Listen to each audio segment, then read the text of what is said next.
الحاجات اللي بتوصل للخيانة: واحد، شخصية مش عارفة تسيطر.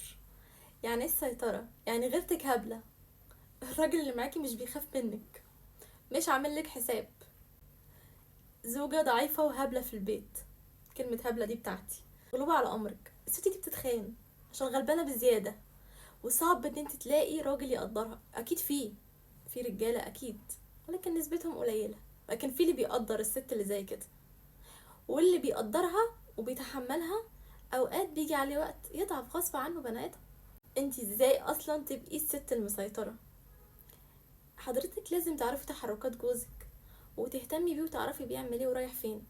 لو جوزك مش بيديلك الباسورد بتاع التليفون فدي مشكلة، ده ريد كاربت مش ريد فلاج. يعني ايه ما تاخديش الباسورد؟ ازاي هتقولي لي خصوصية ومش خصوصية؟ احسن لك من ان انت تتجسسي عليه وان انت تفتشي في تليفونه وهو نايم.